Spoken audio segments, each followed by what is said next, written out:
In a twist that has left many Nigerians both amused and outraged, separatist agitator Simon Ekpa told a Finnish court that he is not a leader of the indigenous people of Biafra. He's just a content creator. Ekpa, who has been at the center of countless online videos calling for sit-at-home protests and threatening violence across Nigeria's southeast, is now claiming all that he was doing was content and it was simply for leisure. According to media reports, his legal team in Finland is arguing that the videos he published were not real-world directives, but online content purely meant for entertainment. Now, this is coming as Finnish prosecutors push for a 6-year jail term, accusing Simon Ekpa of public incitement to commit crimes with terrorist intent and participating in a terrorist group. Now, IPOB has since distanced themselves from him, and its leadership says that Ekpa no longer has ties to their organization and that his actions have caused more harm than good.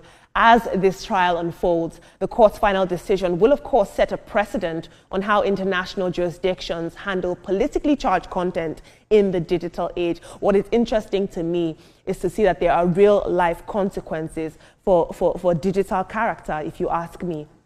I think I don't know if this is cunning or if this is a convenient defense on his part, but his actions and his incitement did have real-world consequences and were very inflammatory. Let's take a look at social media.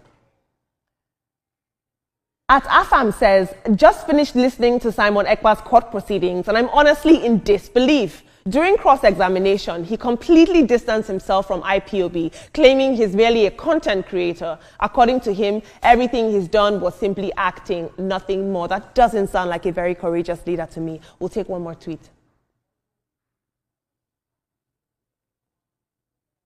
At Nedre says, this is not only insulting, it's cowardice at the highest level. People have died, schools shut down, businesses collapsed, and entire communities lived in fear.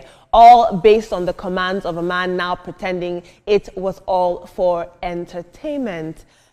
Team, this is very, very interesting. And for Simon Ekpa, I've seen some of his videos, very inciting videos, and you call that content creation? Maybe he should go to school again to find out what the meaning of content creation is all about, because to me, those things he did is not content creation, it's inciting a society. I mean, a number of businesses were destroyed as a result of his statement. A number of people lost their lives as a result of his statement. People could not go out of their houses, so businesses were lost. Billions of naira lost as a result of his kind of entertainment. What are we saying? What is entertainment? In fact, those that are defending him, where is your conscience? That's my concern. People have lost their life as a result of your kind of entertainment and your kind of content creation. And you stay in your house, dancing in your videos, inciting people, and you have the guts to say it is entertainment? How?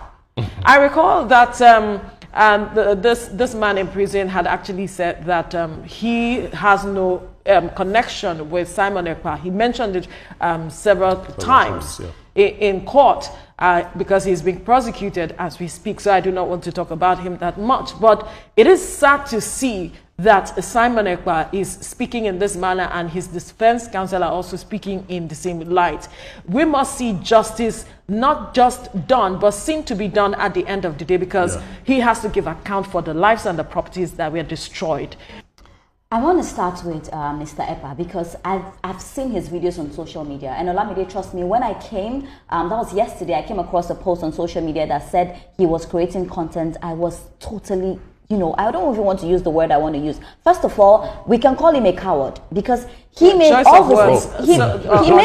He made all these things, and then now you see he sees that problem is coming and he's saying it's content. It was not content. It was never content. I don't know if he understands the impact of those videos he was making, the impact he had on many people. I don't think he gets it. And anybody that supports him as well, I would join the person to the bandwagon and say that it's really inhuman because it's not content. And I pray that the law really takes, the stage on him and what he did, because you cannot say that is content. We see content on social media, but there's a limit to content you create as well. So I really hope that he faces the law on this one.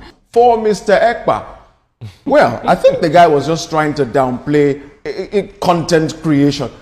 maybe he needs to redefine what he defines as content creation, because at the end of the day, you cannot be putting such kind of violent, vile, viced languages out there on air, and then at the end of the day you say that it was an entertainment.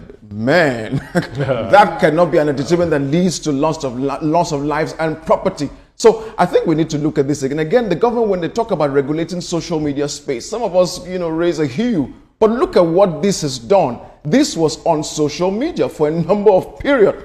And then we've seen the after effect of that. Should we then go back to regulating that? Or should we reschool ourselves as to what should be the kinds of content we put out? What we do at an individual level has effect at a cross-border level. So we need to be sure what we do so that everybody feels safe at the end of the day. Indeed, and some might argue that this is an insult on Nigerians' intelligence. To tell us, we watched you make inflammatory remarks, and to come and have that sort of defense in court is absolutely unacceptable.